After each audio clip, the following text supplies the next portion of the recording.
FTP,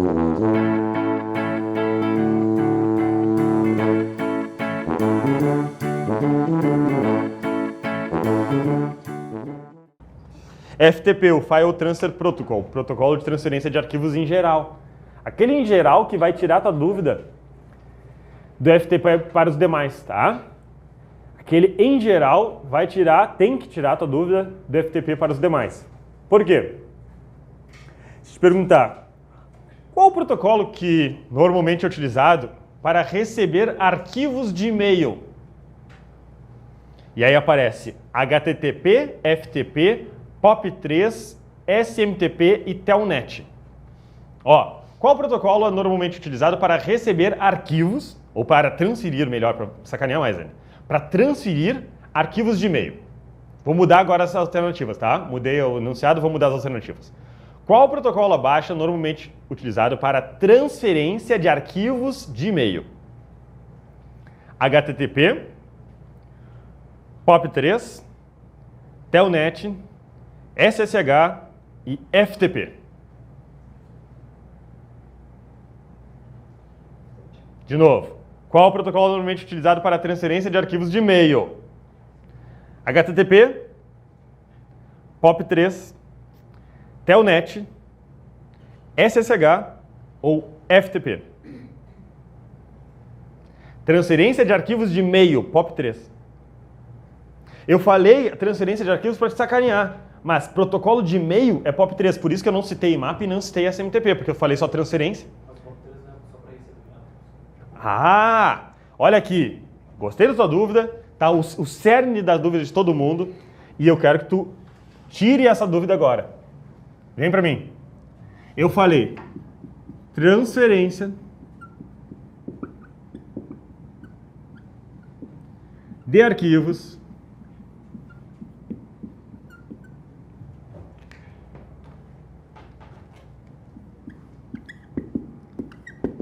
de e-mail. E citei o HTTP, citei o POP3, o Telnet, o SSH e o FTP. Se tu te centrar em transferência de arquivos, a HTTP transfere arquivos? Como não? Como não transfere arquivos? O que é HTTP? É o protocolo de transferência de hipertexto. O que é hipertexto? Páginas da internet. Páginas da internet são armazenadas em quê? Em pingo d'água? A tua dúvida é dúvida de todo mundo, tá? Mas o hipertexto, a página da internet, é armazenada em que estrutura do mundo? Em arquivos, HTML. Então o HTTP ele não transfere arquivos? Transfere. Qualquer arquivo? Não. Arquivos de páginas da internet. Entendeu? Então HTTP transfere arquivos. POP3 transfere o quê? E-mails. Mas professor, mas não é só recebimento? Sim, mas eu falei que era um ou outro, por isso que eu falei para sacanear, transferência. Para sacanear, eu falei transferência. E não citei aqui SMTP, senão tu invalidava a minha questão. Entrava com recurso e anulava a minha questão. Se eu falasse SMTP aqui, se uma das alternativas tivesse POP3 e outra SMTP, tu anulava a questão dizendo que tinha duas respostas certas. Porque transferência de arquivos, tanto POP3 quanto SMTP realizam, só que POP3 para receber e SMTP para enviar. Por isso que eu falei transferência e botei só um de e-mail. POP3 transfere e-mail? Sim. Transfere e-mail. Telnet transfere arquivos? Sim. Transfere arquivos. Mas qual é o objetivo do Telnet? Acesso remoto, permitindo inclusive a transferência de arquivos. SSH, acesso remoto com criptografia, de forma segura, permite transferir arquivos também. Mas qual é o objetivo do protocolo? Acesso remoto. FTP transfere arquivos? Sim, só que transfere arquivos em geral. E aí que eu falei que o em geral ia matar. Por que não é a FTP a resposta da questão? Porque ele frisou que é de e-mail. O único protocolo de e-mail citado foi o POP3. E o FTP é arquivos em geral. Se a pergunta fosse qual protocolo utilizado para transferência de arquivos, ponto. FTP na hora. Então, aqui que matou para ser POP3 é de e-mail. Se eu omito de e-mail, a resposta era FTP. Porque arquivos, em geral, FTP. Cara, isso resume... Isso aqui mata muitas questões que se tornam difíceis por essa confusão. Esse, em geral, é aqui que tu vai matar os teus concorrentes. Entender que FTP é arquivos. Essa questão foi inteligente, aqui a gente está acostumado. Muito obrigado. Para receber e Sim. FTP para enviar. Isso. É a mas... mesma coisa, eu só boto uma coisa assim, tipo assim, transferência. Eu só precisei de transferência de arquivos, aí o FTP. Independentemente de ser outra coisa. Comentário aqui, tá, professor, é que essa questão ela ficou um pouco mais elaborada, porque eu estou acostumado com as questões assim, qual o protocolo de recebimento de e-mails? Vou lá, POP3. Qual o protocolo de envio de e-mails? SMTP. Essa questão hoje não é fácil, essa questão hoje para nós já é de fazer de olho fechado, tem que ser. Então, essa aqui é a que começa a ficar difícil no assunto que a gente já dominou. A gente já dominou o assunto, mas a elaboração da questão se torna ela difícil. Fala, Casper. HTTP está certo, ele se transfere arquivos e páginas. Isso. Professor, e faz essa questão para mim agora com transferência de arquivos, mas que a resposta seja HTTP. Sim, vou fazer a mesma coisa. Qual o protocolo utilizado para transferência de arquivos de páginas da internet? E mesmo as alternativas. Mesma transferência de arquivos, só que agora o tipo de arquivo é específico para a página da internet com as mesmas alternativas? Resposta, HTTP. Boa sugestão do Casper, eu vi que mais gente fez. Tá. Porque o XG também é confuso. Isso, tá. Telnet. Telnet é acesso remoto. Acesso remoto é chave, né? A expressão-chave para Telnet é acesso remoto. E SSH? Acesso remoto com... acesso remoto, só com criptografia.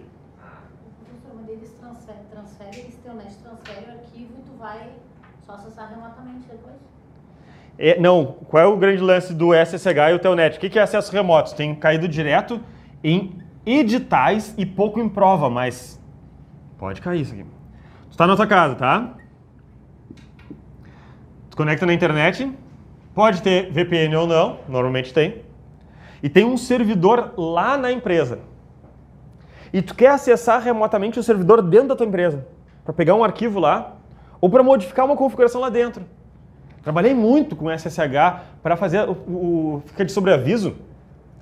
Fica de sobreaviso, e aí um servidor lá eu estou em Porto Alegre aqui, lá em Brasília caiu um servidor.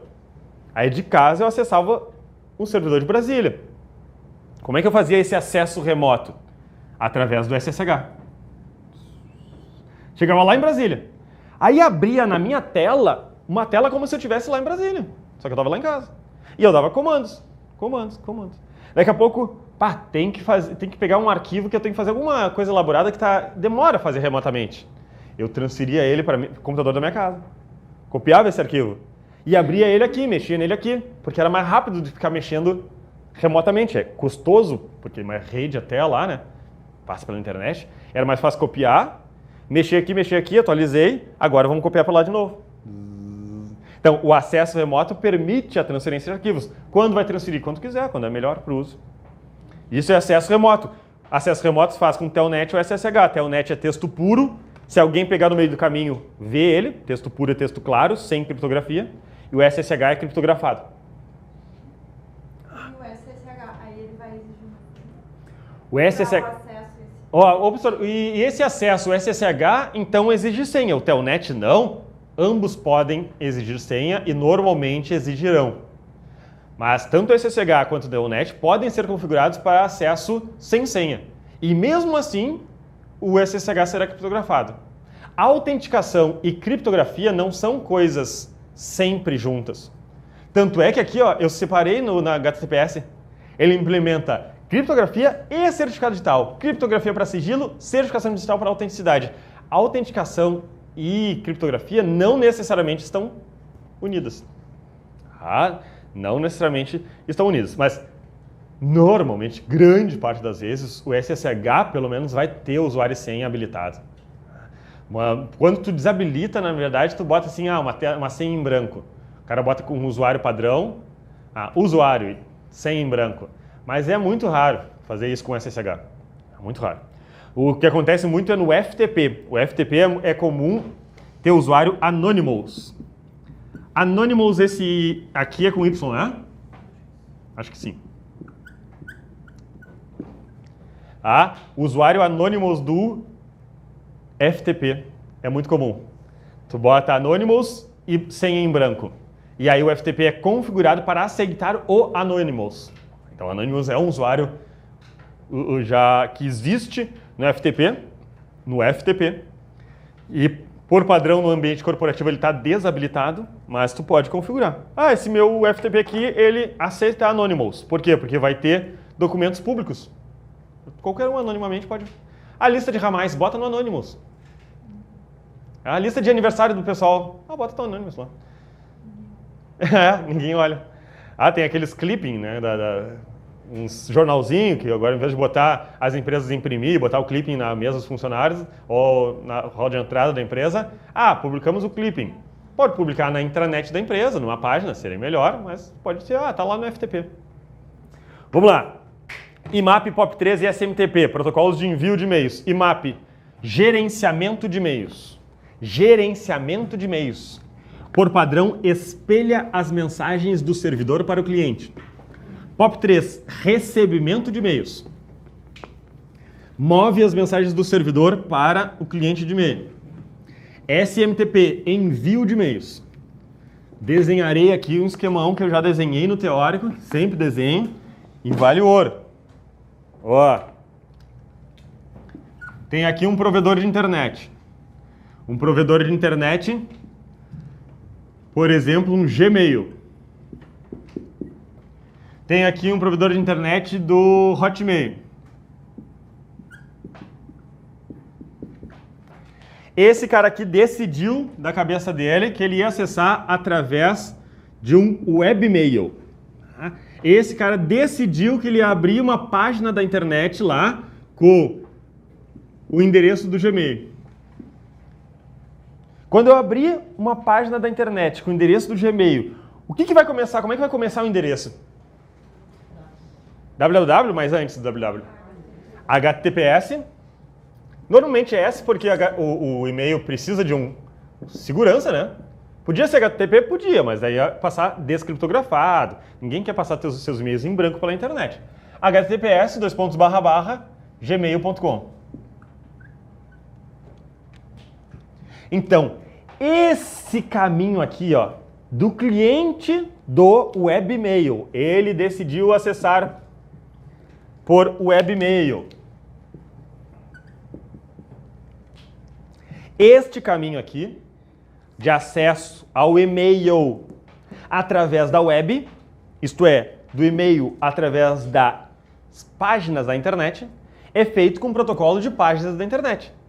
Esse caminho aqui é feito com HTTP ou HTTPS, normalmente HTTPS. Professor, eu aprendi diferente. Eu aprendi que isso aqui era feito com IMAP. Professor, e aprendi com um colega teu, bonzão aí, respeitado. Respeito a interpretação dele. Mas, na minha interpretação, como tem dois juízes, eles podem ser muito respeitados, né? Não tem dois juízes do STF que se matam lá, se xingam um ao outro. Os dois têm notório saber jurídico, passaram por sabatina do Senado, eu acho, né? E eles têm interpretações diferentes. Eu divirjo radicalmente da interpretação desse colega, nobre colega que é muito famoso na internet aí. Não é IMAP, isso aqui, trabalho com isso aqui há muitos anos com e-mail de governo federal. Tá? Então, não é IMAP nunca e nunca vai ser. Aqui dentro, sim. Tá? Aqui dentro do servidor, hoje, na atualidade, é usado IMAP. Porque IMAP é um protocolo de gerenciamento. Tu viu que eu botei IMAP gerenciamento e POP recebimento? Vou te mostrar. Pessoal, mas eu também sabia que o IMAP tu pode ler. Tá certo, o IMAP tu pode ler. Tá, e ler não é receber? É receber sim. Mas tem um asterisco aí que eu vou te explicar quando eu chegar aqui. Então, Tu acessa um webmail, tu acessa um e-mail pela web, pelas páginas da internet. Esse tráfego aqui entre o cliente do webmail e o servidor do webmail, este tráfego é dado pelo HTTPS nos dois sentidos. Nos dois sentidos, porque tu pede a página do Gmail, tu tá fazendo um envio de pedido. Vem a página do e-mail, tu vê teus e-mails, tá vindo. Aí tu confecciona um e-mail aqui, tu confecciona ele aqui e manda enviar. A página da internet faz esse envio até o servidor do Gmail. Quem é que gerencia lá dentro do servidor? Na atualidade, o protocolo de gerenciamento de servidores de e-mail, é o IMAP. Aqui eu fechei. Agora eu vou comunicar depois com esse cara aqui e vou comunicar esse Hotmail com um cliente aqui. Fale. Esse webmail é quando eu não tenho instalado o programa de e-mail, né? Ótima pergunta. Professor, esse webmail é quando eu não tenho instalado um programa de e-mail? Sim, em computadores, o webmail tu acessa através de um navegador da internet. Tu abre o Google Chrome, o Firefox, o Edge, o Internet Explorer e acessa. Se tu configurar o Microsoft Outlook, não é o webmail. E é o que eu vou fazer agora aqui. Cliente de e-mail. Se for no webmail, é só HTTP e HTTPS. Exatamente. A comunicação do cliente do webmail com o servidor do webmail, HTTP, HTTPS. Se falar simplesmente direto e reto, o acesso de um usuário ao seu webmail é dado por HTTP, HTTPS. Hoje, sim, 100% HTTPS. Mas é proibido do HTTP? Não. Mas o cara que fez esse, ele não pensa, né? Porque eu vou botar HTTP para o e-mail passar em claro, só que não é proibido. Só é mal configurado, muito mal configurado. Ninguém vai fazer isso. Agora não, já desenhei uma casinha aqui para te dar a ideia que tu está em casa. Aí em casa, normalmente, no teu computador, tu acessa através de um cliente de e-mail.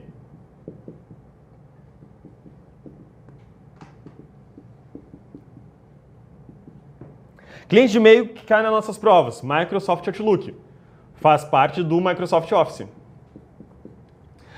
Outro cliente que cai nas nossas provas, Thunderbird. Ele é primo do Firefox, ele é da Mozilla. É o Mozilla Firefox e o Mozilla Thunderbird.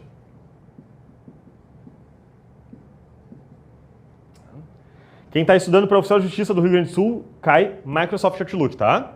Quem está estudando para oficial de justiça do Rio Grande do Sul, cai Microsoft Outlook, não cai Thunderbird no OJ do Rio Grande do Sul. E depois eu vou fazer uma observação para esse concurso, porque o Tribunal de Justiça do Rio Grande do Sul utiliza um servidor de e-mail.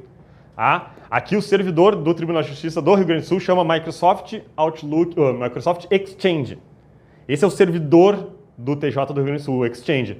Então vai ter um webmail específico que cai muito aqui no TJ do Rio Grande do Sul, mas pode cair em outros lugares, que eu já vou comentar. Vou comentar dessa peculiaridade aqui do Rio Grande do Sul. Cliente de e-mail, Microsoft Outlook, Thunderbird cai muito nas provas. Agora, quando eu quero acessar por um cliente de e-mail, eu vou configurar uma conta. A minha conta do Hotmail eu vou configurar nesse programa aqui. Abro o Outlook e vou configurar. Nessa configuração, eu tenho que botar o meu endereço de e-mail, minha conta, minha senha e qual servidor que ele tem que acessar. Para isso, eu vou optar por receber. Aí agora tem um fluxo só de recebimento aqui. Eu vou optar por receber com IMAP ou POP3, que é o POP, mas a versão que mais utilizada é a 3. Chamamos POP3. IMAP ou POP3. Vem comigo, vem comigo. Olha para mim que isso aqui cai muito. O IMAP, por padrão, espelha as mensagens.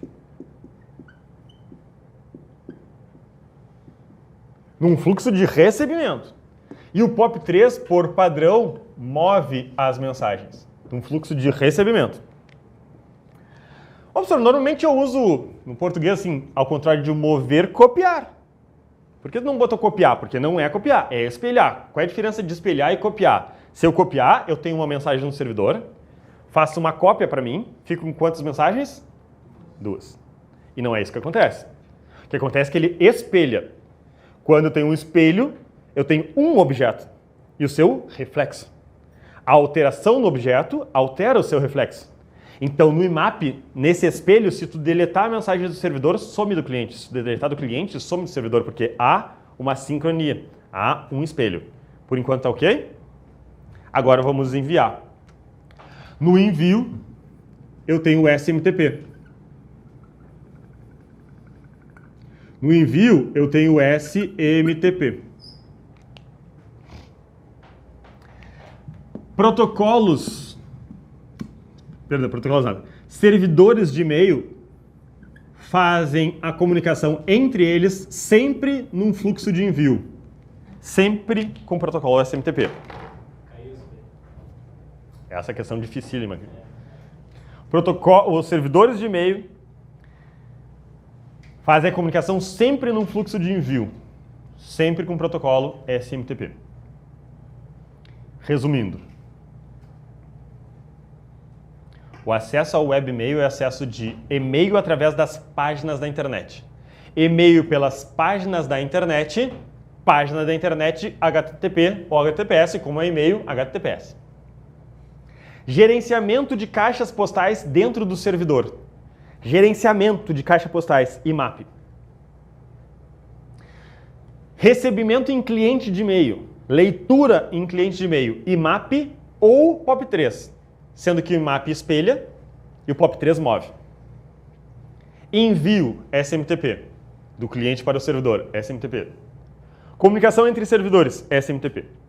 O IMAP, nesse gerenciamento das caixas postais, além de permitir que o usuário espelhe as mensagens, e esse servidor ele transforma os e-mails para um formato HTTPS no webmail, por exemplo.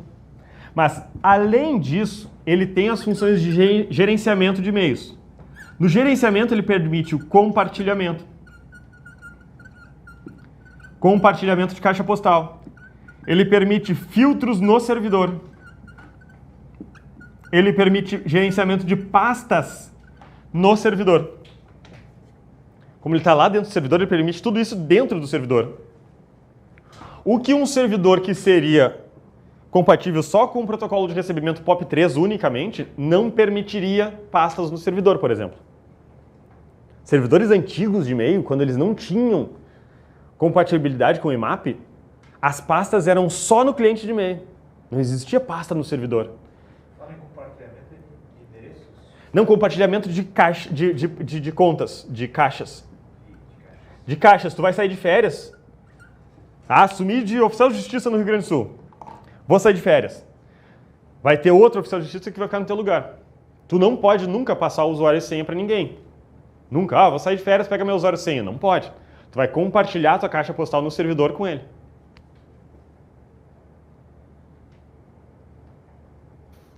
Bom, eu disse que eu ia fazer uma observação que vale em outros contextos, mas é bem peculiar do Tribunal de Justiça aqui do Rio Grande do Sul, que bota isso sempre nos editais.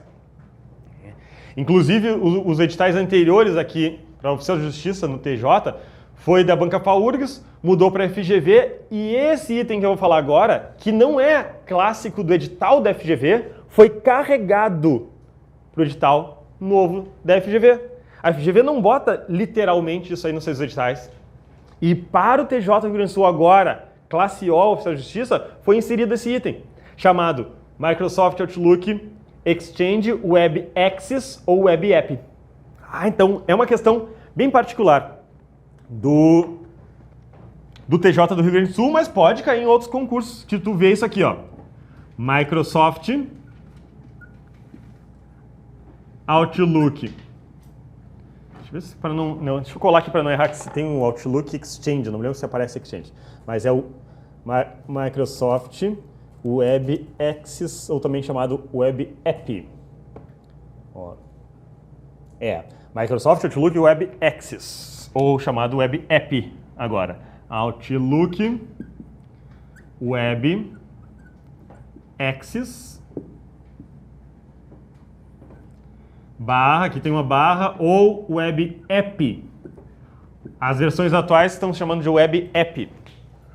Nome, tá? Assim o edital da FGV para aqui do TJ do Rio Grande do Sul, agora classe O. Microsoft Outlook Web Access ou App. O que é isso? É o acesso web ao Microsoft Outlook. Então, é o webmail da Microsoft. A Microsoft possui um webmail. Então, esse Microsoft Outlook WebEx no Tribunal de Justiça do Rio Grande do Sul é utilizado porque no TJ do Rio Grande do Sul, esse cara aqui é o Microsoft Exchange.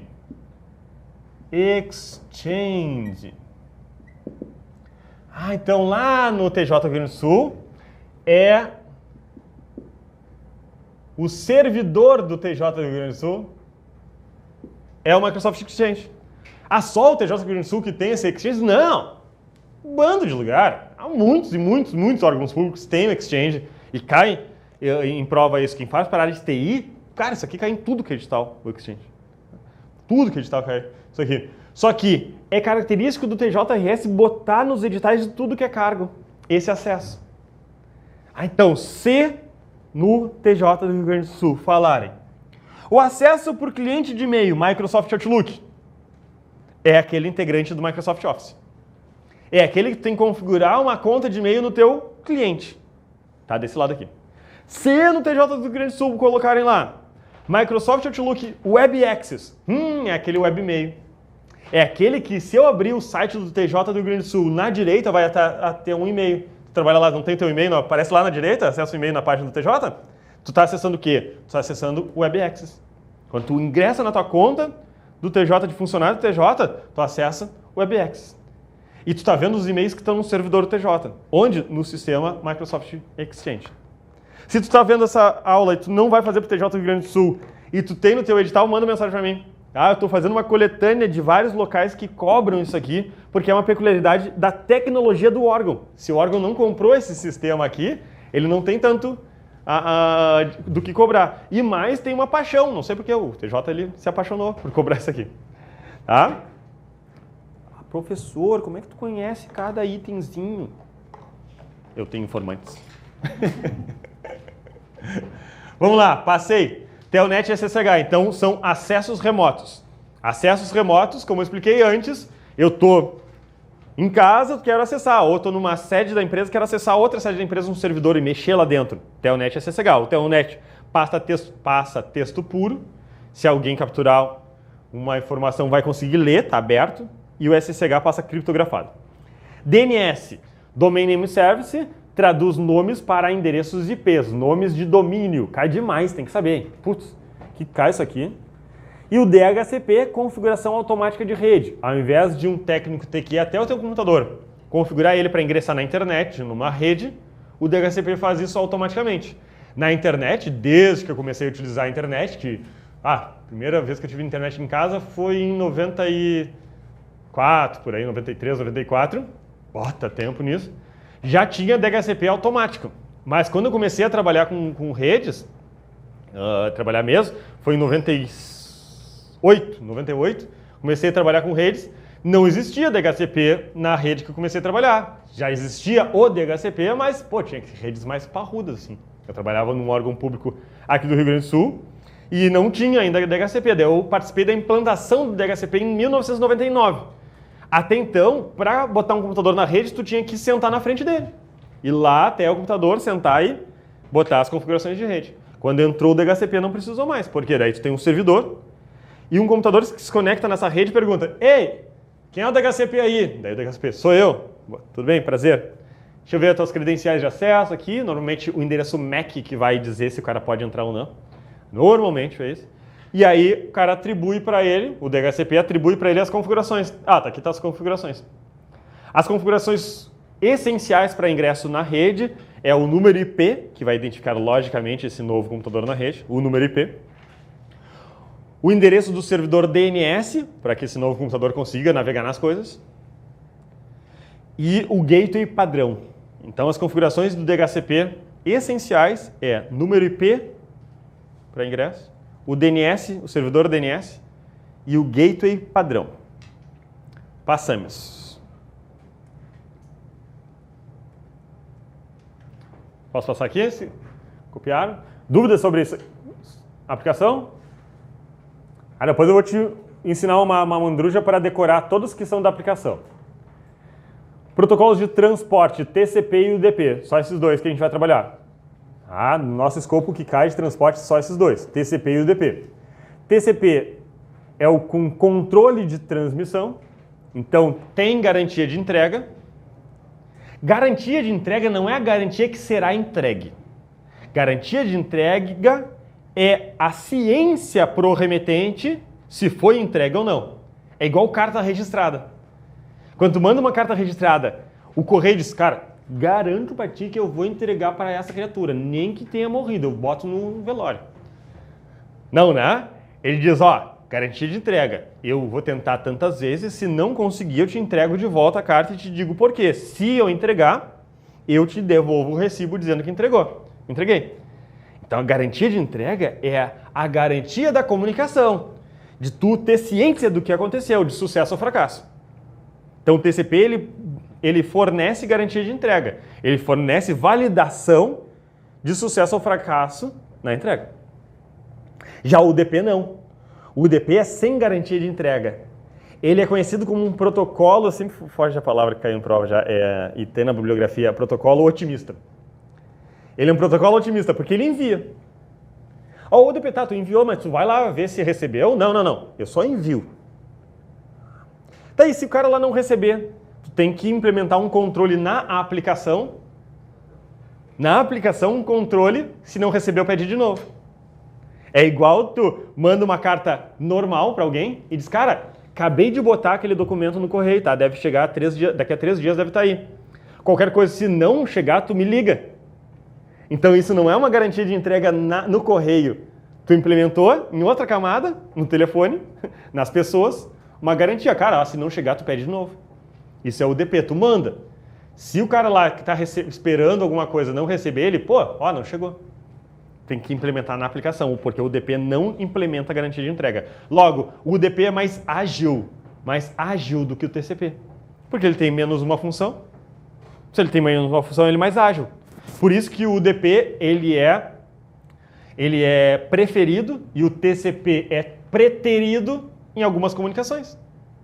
Se eu preciso de mais agilidade e menos segurança, eu boto o UDP. Daí eu implemento a segurança em cima. Mas não, eu não posso conviver com falha. Se houve falha, eu tenho que saber para corrigir isso. Então tu vai implementar a TCP e tu vai ter um decréscimo na performance, porque tu implementa mais uma camada de controle. Sempre, quanto maior controle, menos performance. Rede, IPv4 e IPv6. Professor, Fala. só para gravar os dois ali, UDP e TCP, Uber e táxi, na camada de transporte. Transporte, Uber e táxi. Bom, dica do colega aqui, boa para memorização. TCP e UDP, Uber e táxi. Beleza. Só que daí, cuidado, porque normalmente no Uber que tu tem garantia de controles. Sim, para lembrar dos protocolos, muito boa a dica, para lembrar dos protocolos. Transporte, Uber e táxi. Só cuida, porque normalmente o que tu tem validação de que chegou a pessoa, tudo mais, validação de entrega é Uber, né? Daí é o contrário. O UDP não tem garantia de entrega. Enquanto o táxi normalmente não tem um controle da chamada ali, se chegou ou não chegou. Tá? Bueno, rede, IPv4 e IPv6. O protocolo IP é uma série de regras com o objetivo de entrega de pacotes. O protocolo IP é uma série de regras com o objetivo de entrega de pacotes. O endereço IP é uma das regras do protocolo IP. Não confunda com... porque todo mundo... o IP, sim, o número IP. Não é sinônimo. Não é sinônimo. Endereço IP, protocolo IP é a série de regras, que uma das regras é que todo dispositivo conectado numa rede com protocolo IP ganhará um endereço lógico denominado número IP ou endereço IP.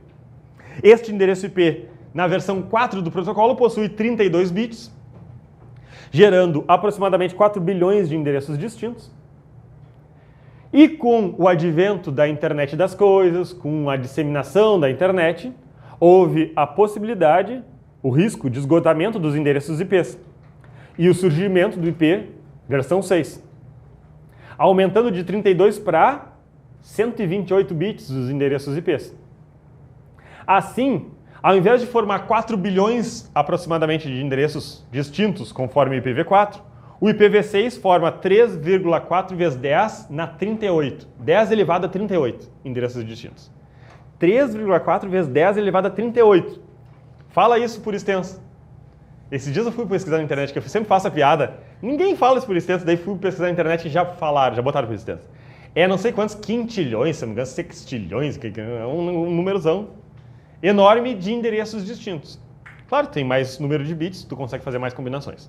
Então, uma das principais razões do surgimento do IPv6 foi a possível escassez, a escassez e possível possível esgotamento dos números IPs no protocolo IP na versão 4. Ok? Eu estava falando disso, estava lembrando de outra coisa. Que IPv4 para IPv6 é tudo 0800. De graça? Não, é gerúndio. Tá? Tudo está indo, ando. Até falaram esses termos de um outro assunto desse coisa. Tudo está indo, ando. O IPv4 está sendo descontinuado. O IPv6 está sendo implantado. O IPv6 ele coexiste, né, com o IPv4 nas organizações. Então, se falaram para ti na prova que IPv4 acabou, morreu, passou, tá errado. Se falar que o IPv6 já foi implantado, já está consolidado, tá errado. Se falar que o IPv6 será um dia, tá errado. Tudo está indo, ando. Tudo gerúndio, tudo 0800. Fechou? Maravilha. Então assim a gente fecha a nossa revisão dos esquemas de redes de computadores e a gente vai voltar no próximo bloco com os flashcards de redes. Qualquer dúvida estou à disposição, tanto no fórum do meu site, quanto no WhatsApp, Telegram, sinal de fumaça, do jeito que quiser falar comigo eu estou à tua disposição. Grande abraço, bom estudo e até a posse.